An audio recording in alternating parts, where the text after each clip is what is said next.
Hi friends, welcome back to the channel. ನಾವು ಇವತ್ತು ಕರಿಂಜೇಶ್ವರ ಅನ್ನೋ ಟೆಂಪಲ್ಗೆ ಹೊರಡ್ತಾ ಇದ್ದೀವಿ. ಬಿ ಸಿ ರೋಡಿಂದನೇ ತುಂಬ ಹತ್ತಿರ ಅದು. ಹೌದು, ಬಂಟ್ವಾಳಿಗೆ ಹತ್ರ ಅದು. ಸೊ ನಾವು ಹೊರಡ್ತೀವಿ ಅಂತ ಗೊತ್ತಾಗಿ ನಮ್ಮ ವರುಣರಾಯರು ಫುಲ್ ಜಲಸ್ ಫೀಲ್ ಮಾಡ್ತಾ ಇದ್ದಾರೆ ನೋಡಿ. ಬೆಳಗಿಂದ ಫುಲ್ ಬಿಸಿಲಿತ್ತು, ಈಗ ಸಡನ್ ಆಗಿ ಮೋಡ ಕವಿದ ವಾತಾವರಣ. ಎಷ್ಟೊತ್ತಿಗೆ ಮಳೆ ಸುರಿಯುತ್ತೆ ಗೊತ್ತಿಲ್ಲ. ಚೂರು ಚೂರು ಒಂದೊಂದೇ ಹನಿ ಬೀಳ್ತಾ ಇದೆ ಆ್ಯಕ್ಚುಲಿ. ಅದೇ ಅನ್ಕೊಳ್ತೀವಿ ಅಲ್ಲಿ ಹೋಗಿ ಮುಟ್ಟಿದ ತಕ್ಷಣ ಮಳೆ ಎಲ್ಲ ಬರೋದು ಸ್ಟಾಪ್ ಆಗಲಿ ಅಂತ. ಅಲ್ಲ, ಬಂದರೂ ಪ್ರಾಬ್ಲಮ್ ಇಲ್ಲ. ನಾವು ಒಂದ್ಸಲ ಡಿಸೈಡ್ ಮಾಡಿದ ನಂತರ ನಾವು ನಮ್ಮ ಮಾತೆ ಕೇಳಲ್ಲ. ಹೋಗೋದೆ ಆಯ್ತಾ. ಹಿಂದೋಗೋ ಪ್ರಶ್ನೆನೇ ಇಲ್ಲ ಸ್ನೇಹ. ಹೆಂಗೂ ಇದೆಯಲ್ಲ, ಕೊಡೆ ಹಿಡ್ಕೊಂಡು ಎಲ್ಲ ಪ್ಲೇಸಸ್ ತೋರಿಸೋದು. ಸೊ ಅಭ್ಯಾಸ ಆಗಿಬಿಟ್ಟಿದೆ ಈಗ. ಮತ್ತು ಇನ್ನೊಂದು ವಿಷಯನ ನಿಮ್ಮ ಜೊತೆ ಶೇರ್ ಮಾಡಲೇಬೇಕು. ಒಬ್ಬರನ್ನ ಈ ವಿಡಿಯೋದಲ್ಲಿ ಸ್ಮರಿಸಲೇಬೇಕು. ಅದೇ ನಮ್ಮ SP ಬಾಲಸುಬ್ರಹ್ಮಣ್ಯಂ ಅವರು. ತುಂಬ ಬೇಜಾರಾಗ್ತಿದೆ ವಿಧಿವಶವಾಗಿದ್ದು. ಬಟ್ ಒಂದು ಏನಂದರೆ, ಯಾರೂ ಪರ್ಮನೆಂಟ್ ಅಲ್ಲ ಜಗತ್ತಲ್ಲಿ. ಅವ್ರು ಮಾಡಿದ ಈಗ ಸಾಧನೆಗಳೇನಿದೆ, ಆ ಹೆಸರು ಪರ್ಮನೆಂಟಾಗಿ ನಮ್ಮ ಹೃದಯದಲ್ಲಿ ಉಳಿಯುತ್ತೆ. ಅವ್ರು ಹಾಡಿರೋಂಥ ಹಾಡುಗಳು ಅದೇನು ಸಣ್ಣ ಮಾತಲ್ಲ ಆಯ್ತಾ. 40,000 ಹಾಡುಗಳನ್ನು, ಅದು ಒಂದೇ ದಿನಕ್ಕೆ 21 ಹಾಡು ಹಾಡಿದಾರಂತೆ. ಗಂಟೆಗೆ ಒಂದು ಲೆಕ್ಕದಲ್ಲಾಯಿತು ಅಲ್ವಾ. ನಮಗೆ ನಾರ್ಮಲ್ ಹಾಡುಗಳನ್ನೇ ಬಯಾಟ್ ಮಾಡ್ಕೊಂಡು ಹಾಡೋಕ್ಕಾಗಲ್ಲ. ಅಂಥದ್ರಲ್ಲಿ ಹೊಸ ಹೊಸ ಹಾಡುಗಳನ್ನು ಅವರು ಹಾಡಿದಾರಂದರೆ ಅದಕ್ಕಿಂತ ಒಂದು ದೊಡ್ಡ ಸಾಧನೆನೇ ಇಲ್ಲ ಅಂತ ಹೇಳ್ಬೋದು. ಸೊ ನಮ್ಮ ಕಡೆಯಿಂದ ಅವ್ರ ಆತ್ಮಕ್ಕೆ ಶಾಂತಿ ಸಿಗಲಿ ಅಂತ ಕೋರ್ತಾ ಇದ್ದೀವಿ. ಫೈನಲಿ ಕರಿಂಜಿಗೆ ಹೊರಟು ನಿಂತಿದ್ದೀವಿ. Same team. ಮೊನ್ನೆ ಮೂಡುಬಿದ್ರೆ ಹೋಯ್ತಲ್ಲ, ಅದು ಅರವಿಂದ್ ಅವರು ಡ್ರೈವ್ ಮಾಡ್ತಾ ಇದ್ದಾರೆ, ಅವನಿ ಅವ್ರು ಹಿಂದಿದ್ದಾರೆ, ಸ್ನೇಹ, ಗಣೇಶ್ ಎಲ್ಲರೂ ಇದ್ದೀವಿ. ಸೊ ಸ್ವಲ್ಪ ಮಳೆ ಬರ್ತಾ ಇದೆ, ಆದರೂ ಅಡ್ಜಸ್ಟ್ ಮಾಡ್ಕೊಂಡು ಹೋಗೋಣ ಅಂತ ಡಿಸೈಡ್ ಮಾಡಿದ್ದೀವಿ. ಮತ್ತು ನಂದು ಅರವಿಂದ್ ಇದು ಒಂದು ಸ್ಪೆಷಲ್ ಏನಂದರೆ, ಇಬ್ಬರು ಸೇಮ್ ತಿಂಗಳು, ಸೇಮ್ ಇಸ್ವಿ, ಸೇಮ್ ಹಾಸ್ಪಿಟ್ಲಲ್ಲಿ ಹುಟ್ಟಿದ್ದು. ಬಂಟ್ವಾಳಿನ ಸರಸ್ವತಿ ಹಾಸ್ಪಿಟ್ಲ್ ಅಲ್ವಾ ಅರವಿಂದ್? ಸೊ ಸೇಮ್ ಇಸ್ವಿ. ನಾನು ಅರವಿಂದ್ಗಿಂತ 6 ದಿನ ದೊಡ್ಡವನು. ಮತ್ತು ಕೋಇನ್ಸಿಡೆಂಟ್ಲಿ ನಾವಿಬ್ಬರು ಒಂದೇ ದಿನ ಜಾಬ್ ಜಾಯ್ನ್ ಆಗಿದ್ದು. 2008 ಆಗಸ್ಟ್ 4th ಅವರು SLK ಸಾಫ್ಟ್ವೇರ್ ಜಾಯ್ನ್ ಆದರು. ನಾನು ಸೈಂಟ್ PH ಸ್ಕೂಲಲ್ಲಿ ಟೀಚರ್ ಆಗಿ ಜಾಯ್ನ್ ಆದೆ. ಆಮೇಲೆ ಇಬ್ಬರದ್ದು ಮದುವೆ ಸೇಮ್ ಇಸ್ವಿ, ಎಂಗೇಜ್ಮೆಂಟು ಸೇಮ್ ಇಸ್ವಿ 2015.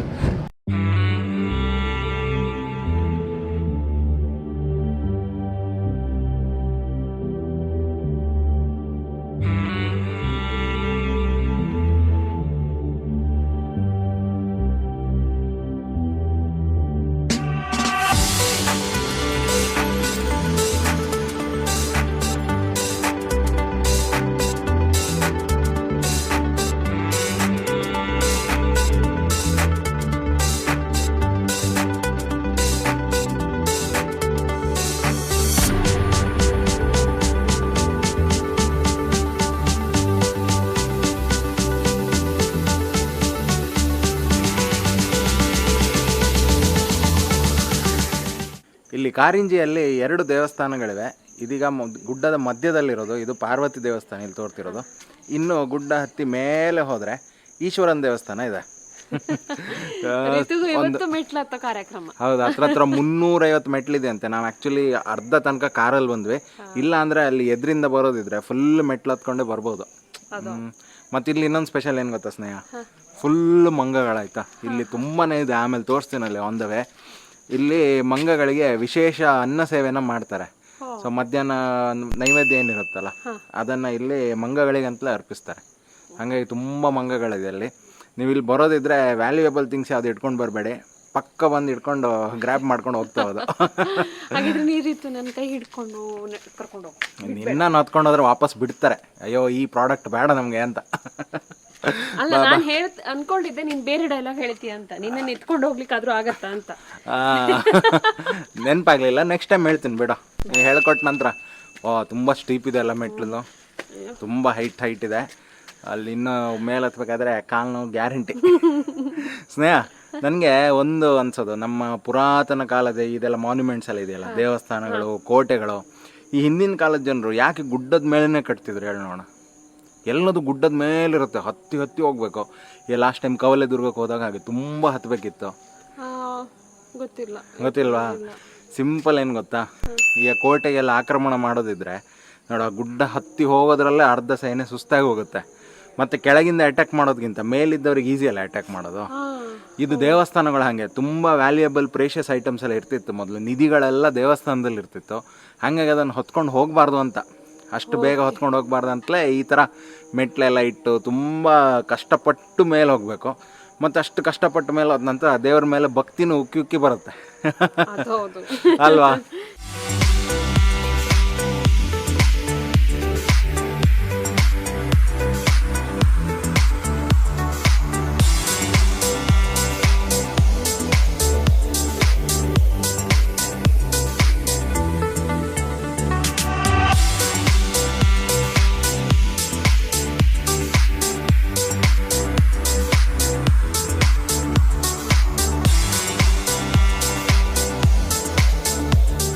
ಇದು ನೋಡಿ ಪಾರ್ವತಿ ದೇವಸ್ಥಾನದ ಏರಿಯಲ್ ವ್ಯೂ. ಸೊ ಇಲ್ಲಿಂದ ಮೆಟ್ಲತ್ತಿ ಬಂದು ಹಿಂಗೆ ಹೋಗಿ ಇಲ್ಲಿ ತುಂಬ ಮೇಲೆ ಹೋಗ್ಬೇಕಿನ್ನು. ಅಲ್ಲಿ ಹೋದರೆ ಮೇಲೆ ಕರಿಂಜೇಶ್ವರ ಟೆಂಪಲ್ಲು. ಸೊ ಅಲ್ಲಿ ಲಿಂಗ ಇದೆ ಈಶ್ವರಂದು.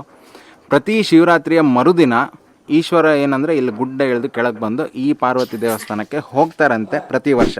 ಫ್ರೆಂಡ್ಸ್, ನೀವು ಈ ಗುಡ್ಡ ಹತ್ತಿ ಬರಬೇಕಾದ್ರೆ ಅಯ್ಯಯ್ಯೋ ಸಾಕಪ್ಪ ಅನಿಸುತ್ತೆ, ಯಾಕಂದರೆ ಅಷ್ಟು ಸ್ಟೀಪ್ ಮೆಟ್ಲುಗಳಿದೆ. ಬಟ್ ಒಂದು ಸಲ ಗುಡ್ಡ ಹತ್ತಿದ ನಂತರ ಈ ವ್ಯೂ ನೋಡ್ತೀವಲ್ಲ, ಆವಾಗ ಹಬ್ಬ ಸಾರ್ಥಕ ಆಯಿತು ಅನಿಸುತ್ತೆ. ಕಷ್ಟಪಟ್ಟಿದ್ದು ಓಕೆ ಅನಿಸುತ್ತೆ. ಎಷ್ಟು ಚೆನ್ನಾಗಿದೆ ನೋಡಿ ವ್ಯೂ. ಸೊ ನಾವಂತೂ ಇಲ್ಲಿ ಎಲ್ಲ ಫೋಟೋ ಶೂಟ್ ಮಾಡ್ಕೊಂಡ್ವಿ. ಸಖತ್ ಬರುತ್ತೆ ಫೋಟೋಸ್ ಎಲ್ಲ. ಇನ್ಸ್ಟಾಗ್ರಾಮ್ ಪ್ರೊಫೈಲಲ್ಲಿದೆ ನಮ್ಮದು, ಚೆಕ್ ಮಾಡಿ ಫೋಟೋಸನ್ನು.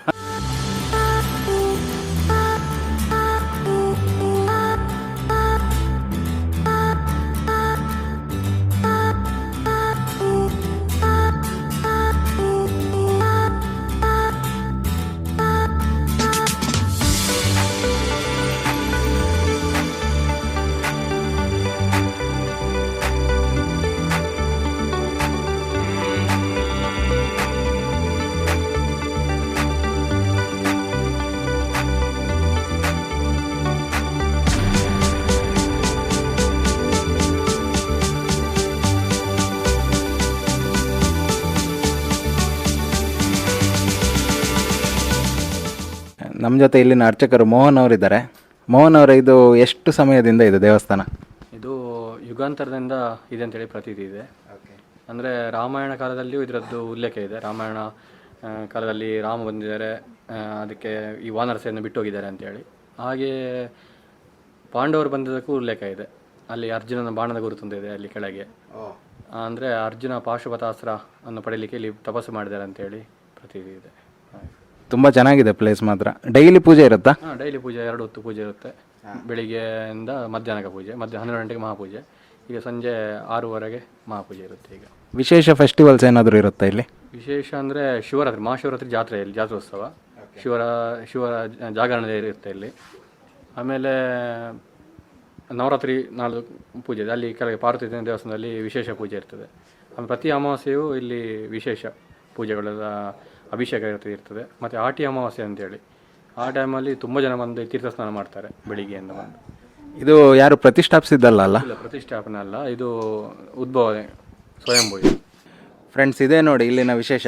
ಈ ಆಯತಾಕಾರದ ಕಲ್ಲೇನಿದೆ, ಇದು ನೈವೇದ್ಯ ಪ್ರಸಾದ ಹಾಕುವಂಥ ಕಲ್ಲು. ಪ್ರತಿದಿನ ದೇವರಿಗೆ ಏನು ನೈವೇದ್ಯ ಆಗುತ್ತೆ ಅದಷ್ಟು ಇಲ್ಲಿ ಅನ್ನನ ಇಲ್ಲಿ ಹಾಕ್ತಾರೆ. ಇಲ್ಲಿರೋ ಮಂಗಗಳೆಲ್ಲ ಬಂದು ತಿಂದು ಹೋಗ್ತವೆ, ವಾನರ ಸೇನೆ. ಸೊ ಭಟ್ರು ಹೇಳಿದ ಪ್ರಕಾರ ದಿನಕ್ಕೀಗ 3 ಸೇರು ಹಾಕಿದರೂ ಕಮ್ಮಿ ಬೀಳುತ್ತಂತೆ, ಅಷ್ಟು ಮಂಗಗಳಾಗಿದೆ. ಮತ್ತು ಇವತ್ತು ಮಂಗಗಳೆಲ್ಲ ಜಗಳ ಆಡ್ತಾಯಿವೆ. ಓಲೊಂದಿಷ್ಟಿದೆ.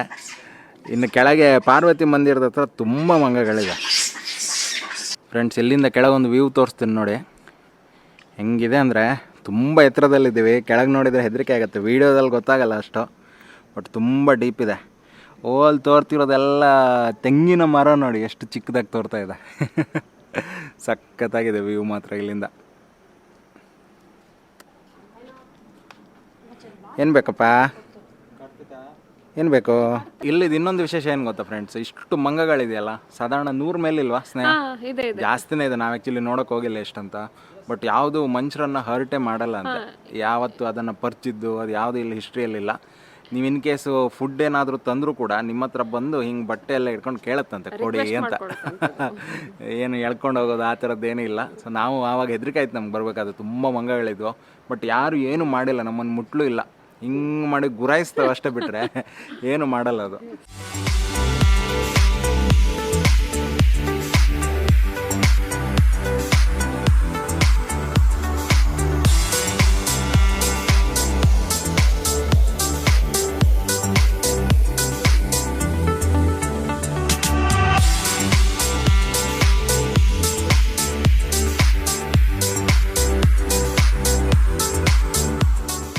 ಫ್ರೆಂಡ್ಸ್, ನಾವಿನ್ನೇನು ಹೊರಡಬೇಕು ಅನ್ನೋದ್ರೊಳಗೆ ಒಂದು ದೊಡ್ಡ ಬಾಂಬ್ ಸ್ಫೋಟದ ಸೌಂಡ್ ಆಯಿತು. ಆಮೇಲೆ ಅರ್ಚಕ್ರ ಹತ್ರ ಕೇಳಿದ್ವಿ, ಇಲ್ಲಿ ಸುತ್ತಮುತ್ತ ಕ್ವಾರಿಗಳಿದೆ ಅಂತೆ, ಕಲ್ಲಿನ ಕ್ವಾರಿಗಳು. ಸೊ ಅಲ್ಲಿ ಬಾಂಬನ್ನು ಸಿಡಿಸಿ ಆ ಕಲ್ಲನ್ನೆಲ್ಲ ತೆಗಿತಾರೆ. ಅವರು ಒಂದು ಮಾತು ಹೇಳಿದರು, ನಂಗೆ ತುಂಬ ಶಾಕ್ ಆಯಿತು, ಬೇಜಾರು ಕೂಡ ಆಯಿತು. ಏನಂದರೆ ಆ ಬಾಂಬ್ ಸಿಡಿಬೇಕಾದ್ರೆ ಕೆಲವು ಸಲ ಈ ಸ್ಟ್ರಕ್ಚರ್ ಇದೆಯಲ್ಲ ಗುಡ್ಡ, ಅದು ಅಲ್ಲಾಡುತ್ತಂತೆ, ಶೇಕ್ ಆಗುತ್ತಂತೆ.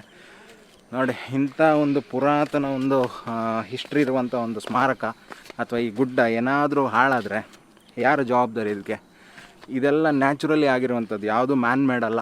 ಇಷ್ಟು ದೊಡ್ಡ ದೊಡ್ಡ ಬಂಡೆ ಕಲ್ಲುಗಳು, ಇಂಥ ಒಂದು ಪ್ರಕೃತಿ ಸೌಂದರ್ಯ, ಅದನ್ನೆಲ್ಲ ನಮ್ಮ ಸ್ವಂತ ಲಾಭಕ್ಕೋಸ್ಕರ ನಾವು ಹಾಳು ಮಾಡ್ತಾಯಿದ್ದೀವಿ. ತುಂಬ ತಪ್ಪಿದು, ಆಯಿತಾ?